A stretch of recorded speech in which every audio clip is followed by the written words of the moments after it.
You know what's funny about guys who think they're so responsible? They're usually just control freaks hiding behind spreadsheets. Anyway, make sure to hit that like button if you enjoy my content and don't forget to subscribe if you're new here. I'm Harlow. I'm 26. And until last week, I thought I had my life pretty figured out. I'd been with my boyfriend Gage for 2 years, and let me tell you, this man was obsessed with his little budget, like genuinely obsessed. He's 29, works as some kind of project manager, making decent money. Not rich, but definitely not struggling like he pretended to be. The thing about Gage is that he's one of those guys who thinks being cheap makes him mature. You know the type, won't spend money on anything fun, always checking prices, acting like every dollar is precious. It was so embarrassing sometimes. Like, we go out and he'd actually look at the menu prices before ordering. Who does that when you make over 70K a year? But here's the thing, I made it work for us. While he was busy being all uptight about money, I was the one bringing actual joy into our relationship. I'd suggest fun things to do, encourage him to live a little, help him see that money is meant to be enjoyed. And yeah, maybe I use his credit card sometimes, but that's what couples do, right? Share resources. I practically lived at his place anyway. My apartment was tiny and kind of a dump, so it just made sense to spend most nights at his. He had this nice place, good location, and it felt more like home than my actual home. Plus, he seemed to like having me around. He'd always be asking what I wanted for dinner, making sure I was comfortable, buying me little things here and there. The credit card thing started when I was between jobs for a while. The whole influencer thing takes time to build and you can't just rush success. And he offered to help out. Just temporary, he said, until I got back on my feet, which was sweet, really. Not many guys would do that. And okay, maybe I spent a little more than he expected. But that's because he didn't understand how much things actually cost. Like, you can't build a social media presence wearing cheap clothes and eating at McDonald's every day. Image matters. Investment in yourself matters. I was investing in our future, really, because when my influencer career took off, we'd both benefit. The car situation was similar. My old car died and his credit was better than mine, so he co-signed.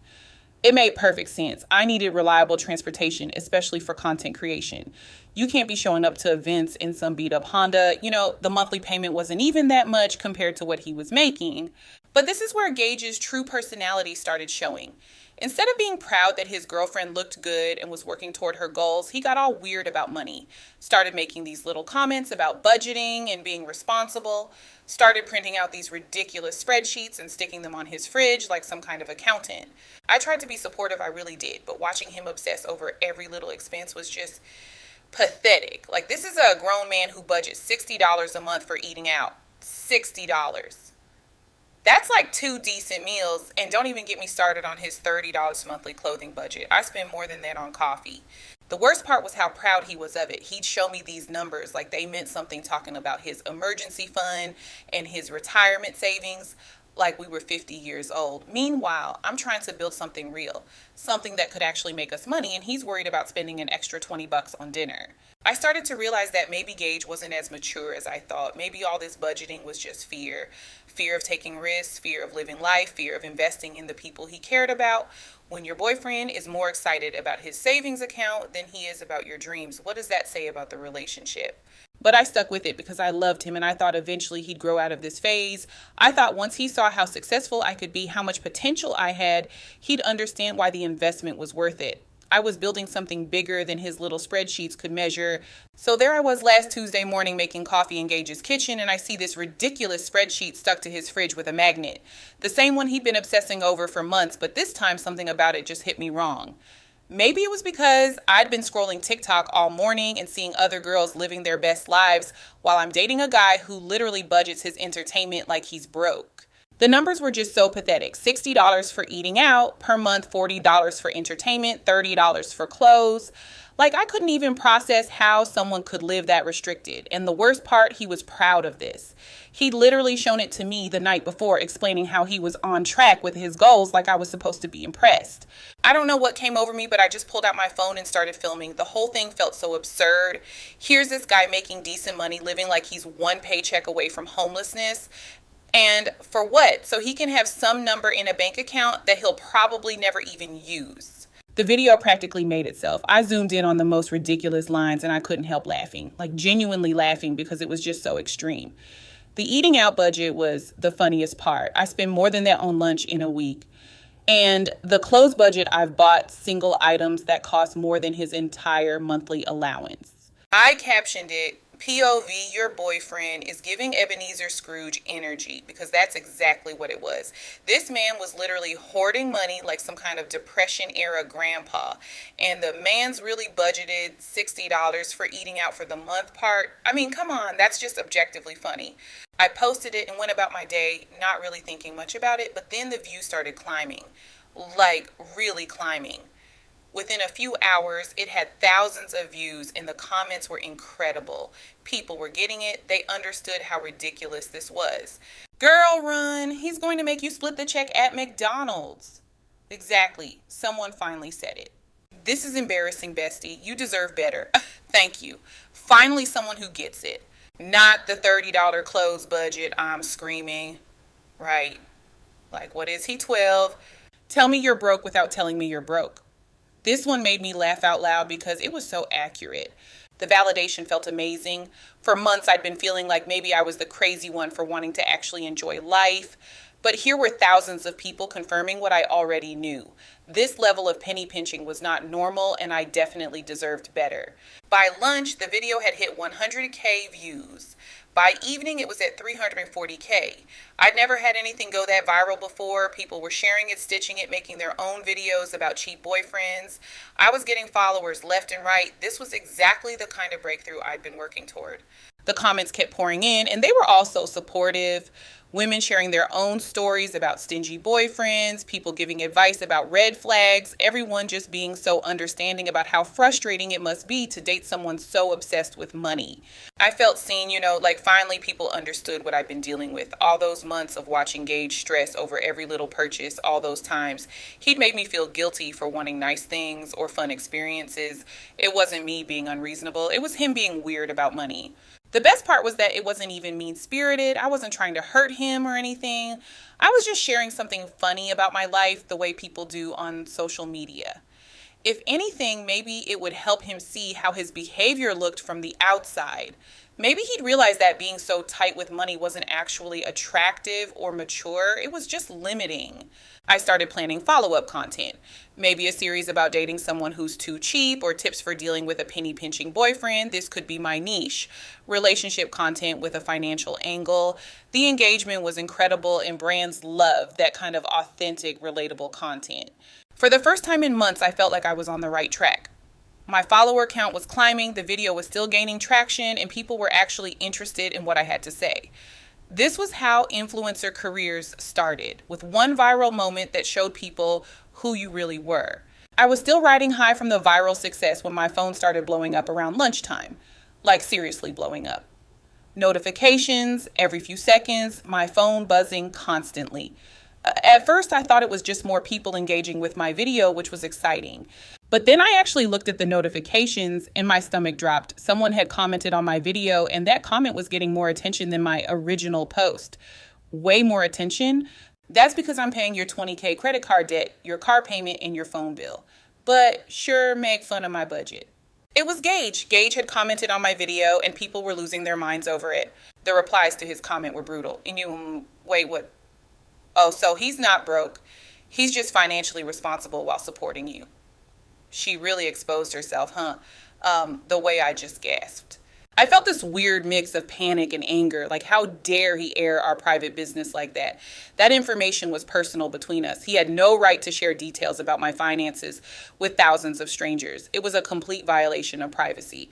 But also people were getting the wrong idea. They were acting like I was some kind of gold digger or something, which was completely unfair. Gage had offered to help with those things. I didn't force him to pay for anything. He volunteered because he cared about me and wanted to support my goals. The comments on my original video started shifting, and it was disgusting to watch. People who had been supportive just hours earlier were now turning on me completely. When you try to clown your boyfriend but accidentally expose that you're the financial burden, she really thought she did something. This is embarrassing for her. Someone even stitched my video with text overlay, when you try to clown your boyfriend but accidentally expose that you're the financial burden. That stitch got more views than my original video. More views than anything I'd ever posted. I tried calling Gage, but he wasn't answering. 16 times I called during his lunch break, and he declined every single one, which was so immature. Like, if you're going to put our business out there, at least have the decency to discuss it with me first. The worst part was watching my comment section turn into this feeding frenzy of people who didn't know anything about our relationship making judgments about my character. They didn't understand the context. They didn't know that I'd been working on building my career, that the money I spent was an investment in our future, that Gage had been supportive of my goals from the beginning. By 2 p.m., I couldn't take it anymore. I drove to his office because this needed to be handled face to face. Security called him down to the lobby, and when he finally appeared, he looked so cold, like he didn't even know me. "You humiliated me." I told him, and I was crying because the whole situation was just so overwhelming. "How could you air our private business like that? You literally made a video mocking my budget to 340,000 people." He said like that was somehow the same thing. That's different. I was just being funny. "Funny, you made me look cheap and broke. I'm neither. I'm just paying your bills." The way he said your bills was so dismissive, like he was doing me some huge favor instead of supporting his girlfriend, like couples don't help each other out all the time. You offered to help with those, I reminded him. "I offered to help you get back on your feet. That was 18 months ago. You haven't made a single payment yourself." Which wasn't fair because I was trying to build my career. I'm trying to build my career. My influencer work doesn't pay yet. Your influencer work is posting TikToks making fun of me. People in the lobby were staring at us, and I felt so exposed. This was exactly what I'd been trying to avoid. Public drama people judging our relationship based on incomplete information. But Gage didn't seem to care about any of that. "We're done," he said just like that. "Pack your stuff from my place. I'll change the locks this weekend." The finality in his voice was terrifying. "You can't just break up with me." "I can, and I am. Also, I'm cutting you off. The credit card payment stopped today. The car payment stopped today. You're off my phone plan tomorrow." That's when the real panic set in. Those weren't just bills. They were my lifeline. Imagine my car, my phone, my credit, everything was connected to him. "Wait, no, you can't do that. I need those things." Should have thought about that before you made fun of the budget that pays for them. And then he just walked away. Just left me standing there in his office lobby while people stared and whispered. The humiliation was complete.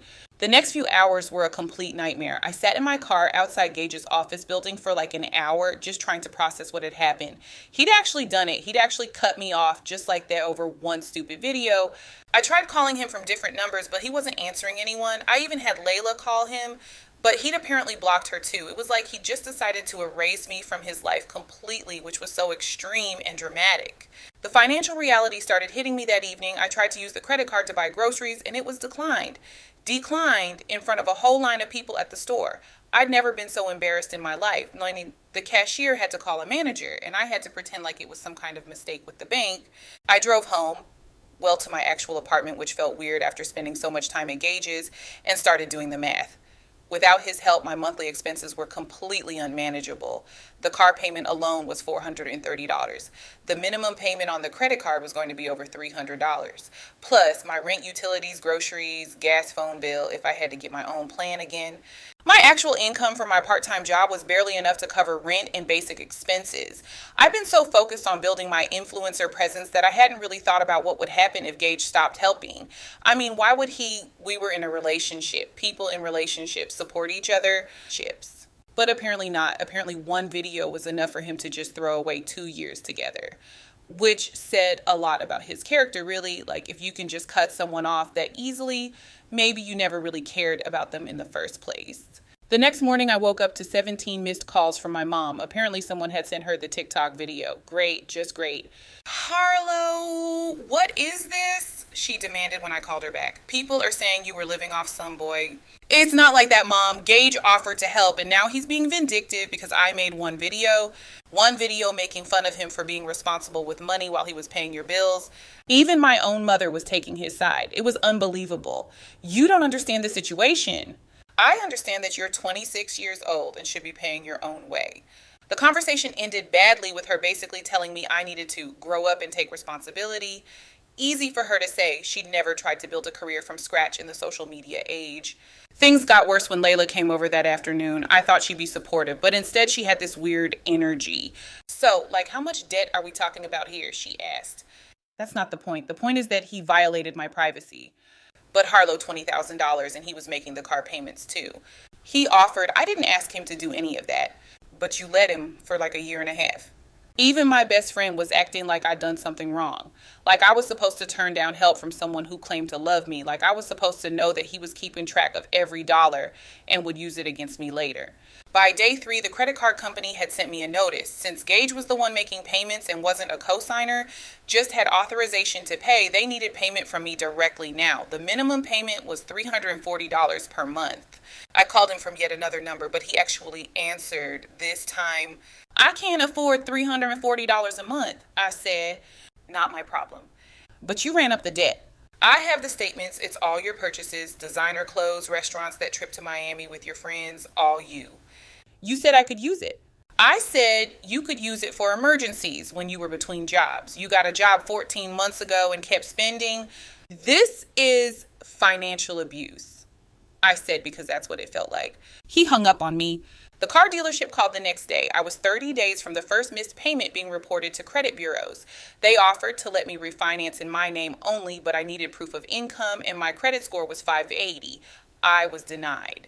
I called Gage again, hysterical this time. They're going to repossess my car. Then make the payments. I can't. I don't have $430 a month. Get a different job, get a roommate, budget better, not my circus, not my monkeys anymore. You're really going to let them take my car? I'm not letting them do anything. You're just experiencing the consequences of your choices. He hung up again. 10 minutes later, my mom called. What kind of man abandons a woman in need? She demanded, which was rich coming from her since she'd been lecturing me about responsibility just days before. The kind who got publicly humiliated for being financially responsible. Also, I could hear him say in the background, wait, he was at my parents' house. What the hell? She apologized. Mom continued, though I definitely hadn't apologized for anything. She apologized for getting caught, not for doing it. We raised her better than this, and you're throwing her away. Ma'am, your daughter is 26 years old and thought making fun of my budget was funny while I paid her bills. Maybe you should have raised her to appreciate people who help her. And then the line went dead. The next few weeks were a blur of humiliation and panic. The car got repossessed on a Monday morning right in front of my apartment complex. I filmed it happening crying, talking about having nothing left, and posted it on TikTok, but the comments weren't sympathetic. Didn't you make fun of the guy who was paying your bills? Someone wrote, getting 40K likes. I deleted that video too, but people had already screen recorded everything. My credit score dropped from 580 to 510 when the credit card company reported the late payment. I posted about it vaguely and people connected the dots immediately. Layla made a TikTok defending me, saying Gage was controlling and financially abusive for cutting me off without warning. But people just replied with screenshots of my original video making fun of his budget. One comment said, he gave her warning. It was the 20 credit card payments he made for 18 months. Then things got really bad. My mom called Gage's work, somehow found out where he worked, called the main office number, and told the receptionist she needed to speak to his supervisor about his abusive behavior toward her daughter. Apparently, his boss just laughed when Gage showed him the original TikTok and explained the situation. HR sent my mom a cease and desist letter after she called 2 more times. Layla tried a different approach. She showed up at Gage's gym, somehow found out where he worked out, and waited in the parking lot for him. You need to fix this, she told him. No, I don't. She's going to be homeless. She can't make rent without your help. She has a job. She can make rent. That job doesn't pay enough. Sounds like she needs a better job or a cheaper apartment. You're seriously okay with her being homeless? She's not going to be homeless. She's going to have to downsize and budget, like I do. When she told me about the conversation, I was furious. The smugness in his response, the way he acted like he was teaching me some kind of lesson, it was infuriating. 2 weeks later, I got an email from a lawyer. I'd hired Grant with money I borrowed from my parents.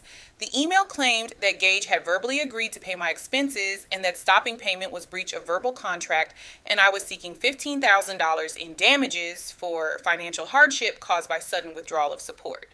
Gage's lawyer responded within 24 hours, basically saying that voluntary payments while in a relationship weren't enforceable contracts, and that if I continued with frivolous claims, they'd countersue for harassment.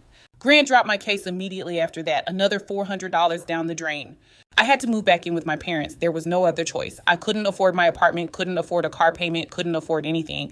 I tried to frame it on social media as healing and growing in a safe space, but everyone saw through it. My old roommate posted separately about having to find a replacement because some people don't pay their share. The humiliation never ended. The credit card company offered me a settlement. I could pay $14,000 now instead of the full $347 if I had a lump sum. I didn't have a lump sum. I'm on a payment plan of $290 per month for the next 6 years. I bought a 2009 Honda Civic with 160K miles on it from my uncle for $3,200. I tried to make it seem like a choice on social media posting about my new ride, but everyone knew the truth. My TikTok content changed completely. I started posting about budget-friendly lifestyle content, thrifting, meal prepping, cutting costs. The irony wasn't lost on anyone. One of my videos, how I'm paying off 20K in debt, got 500K views, but I never mentioned how I got into that debt or who'd been paying it. People in the comments who remembered the original drama would call me out occasionally. I deleted those comments, but they kept coming. Meanwhile, Gage was thriving. I heard through mutual friends that he gotten a raise, was looking at buying a house, had taken some amazing vacation. That extra $450 a month he wasn't spending on me had apparently made a huge difference in his life. The worst part was running into Christopher, his boss, at the grocery store 3 months later. He recognized me immediately. "You're the budget girl from TikTok, right?" He said way too loud. "That's me," I said, trying to seem unbothered. You know, Gage is doing great. Just got promoted, actually. That whole situation really showed us his character, how he handled everything professionally, kept us informed. Good guy. I wanted to scream. Gage got promoted. Of course he did. Of course his life got better after ruining mine. Look, maybe I made some mistakes. Maybe I should have been more grateful for his help. Maybe I shouldn't have made that video. But the way he handled everything, the public humiliation, the immediate cutoff, the complete lack of compassion, that showed his true character. I'm not the bad guy here. I was just a girl trying to build something, trying to make a life for herself, and I got involved with someone who turned out to be vindictive and cruel, someone who kept score of every dollar and threw it all back in my face the moment I stepped out of line. The truth is, I'm better off without him. Sure, things are tight right now, and yeah, I'm back at my parents' house, but I'm learning to be independent. I'm building real skills, real resilience. When my influencer career finally takes off, and it will, I'll remember who was there for me and who wasn't. Gage might think he won, but all he really did was show everyone what kind of person he is, the kind who abandoned someone he claimed to love over one video, the kind who uses money as a weapon, the kind who can't forgive one mistake. I'm going to be fine. Better than fine. And when I'm successful and happy and thriving, maybe he'll realize what he lost. Maybe he'll see that throwing away 2 years over a TikTok video was the biggest mistake he ever made. But by then it'll be too late.